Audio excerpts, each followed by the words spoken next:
राजधानी दिल्ली में पुरानी पेंशन बहाल करने को लेकर बैंक कर्मी दिल्ली के जंतर मंतर पर धरना प्रदर्शन कर रहे हैं। बताते चले कि बैंक कर्मी पुरानी पेंशन बहाल को लेकर भारत सरकार से कहा कि सरकार बैंक कर्मी को पुरानी पेंशन बहाल करने में सहानुभूति पूर्वक विचार करे।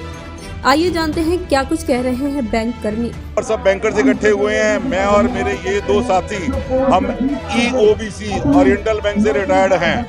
हमारी डिमांड्स, पेंशनर्स की डिमांड है कि हमारा फार्मूला RBI के पेंशनर जैसा ही होना चाहिए। उनकी पेंशन हर वेज रिवीजन के साथ रिवाइज होती है।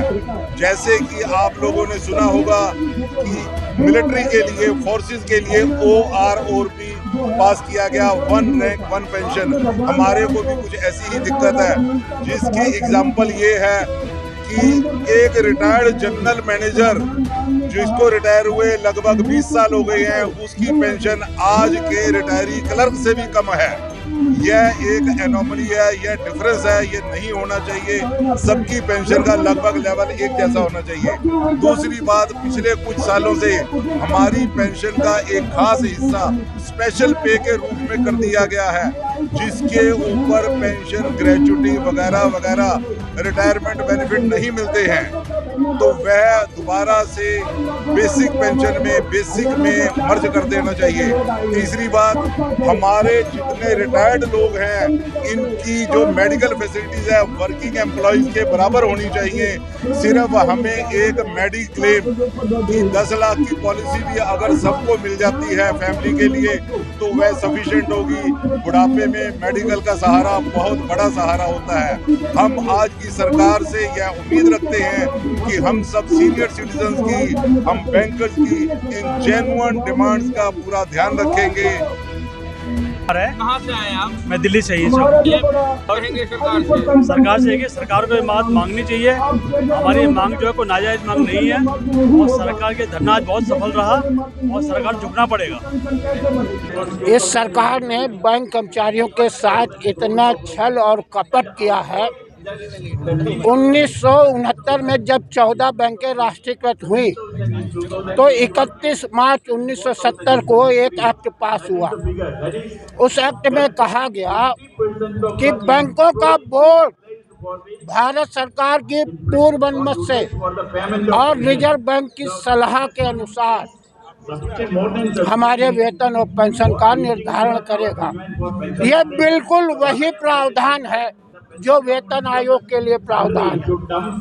सरकार ने क्या किया, एक बिचौलिया बीच में खड़ा कर दिया, इंडियन बैंक एसोसिएशन। सरकार कंट्रोल करती है इंडियन बैंक एसोसिएशन को।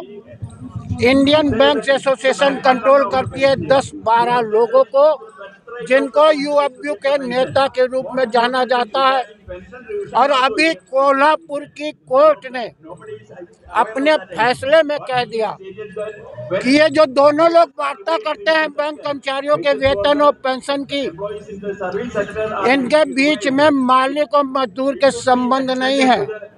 ये बिचौलिए हैं, ये मिडिलमैन है।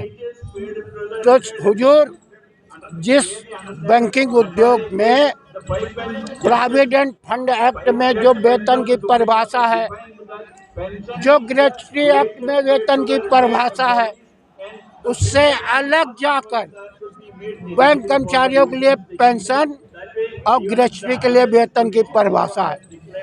तो ना तो एक्ट संसद के द्वारा पारित किए गए एक्ट बैंक कर्मचारियों के हित में आ रहे हैं, न सुप्रीम कोर्ट का आदेश लागू हो रहा है। सुप्रीम कोर्ट ने कहा स्पेशल अलाउंस जो हर महीने रेगुलर तौर पे दिया जाता है, ये बेसिक का हिस्सा है। यहाँ वो बेसिक का हिस्सा नहीं माना जाता। 7.75% से शुरू हुआ और अब 26.5% होने वाला है। ये 26.5% होने का मतलब है आज के बाद से जो लोग रिटायर होंगे उनकी पेंशन 26.5% कम हो जाएगी। बढ़ना तो दूर, यहाँ पेंशन घट रही है। जब छठा वेतन आयोग आया, उसने महंगाई भत्ते का जो न्यूट्रलाइजेशन था उसको ठीक किया, तो 40% बढ़ोतरी हुई। हमारे यहाँ 1969 से 2002 तक डीए के रूप में केवल 75% का न्यूट्रलाइजेशन मिला।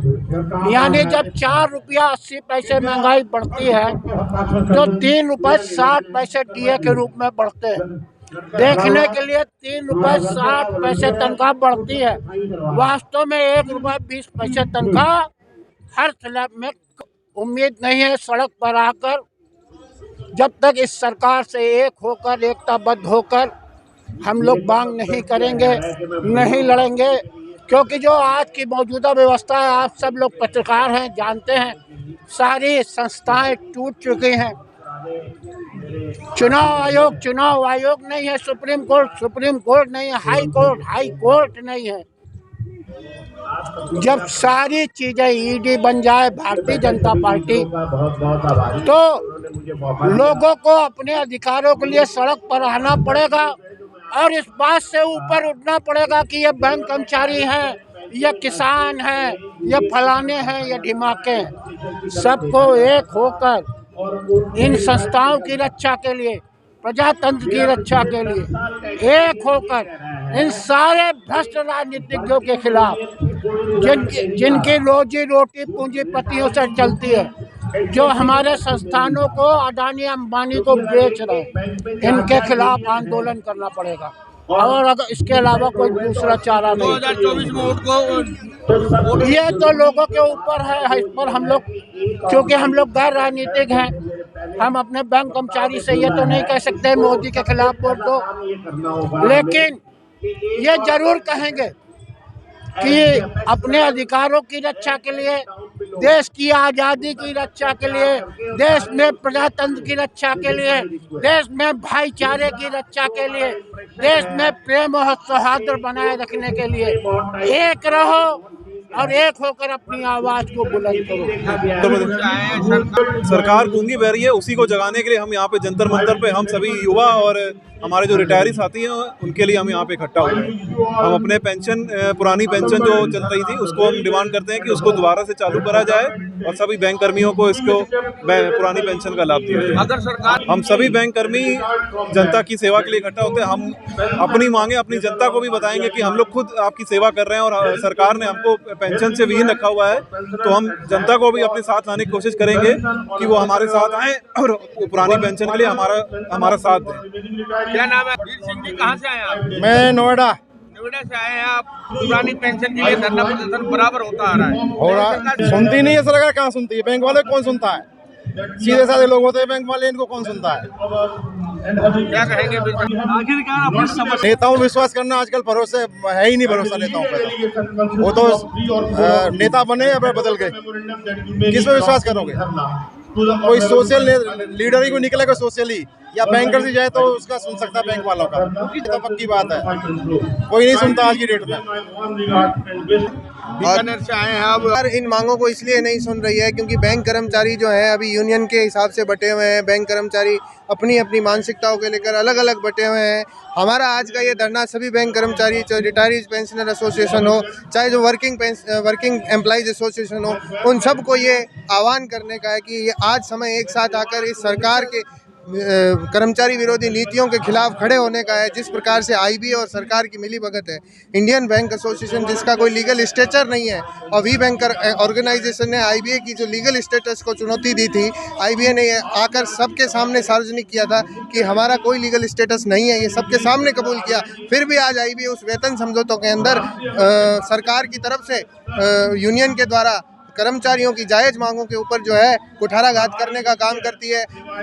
सुप्रीम कोर्ट के तमाम फैसलों को किनारे रखकर आईबीए जो काम कर रही है वो गैर कानूनी भी है, और आज तक जो सरकार ने उसका संज्ञान नहीं लिया है। हम कर्मचारियों को यही बताने के लिए आज यहाँ धरना दिए हैं कि सबको एक साथ आकर इस गैर कानूनी समझौतों के खिलाफ खड़ा होने की जरूरत है, जो ना केवल कर्मचारियों के खिलाफ है बल्कि कर्मचारियों की पेंशन, कर्मचारियों के सेवा शर्तें, इन सब के खिलाफ है जो बहुत साल पहले कर्मचारियों को मिली थी।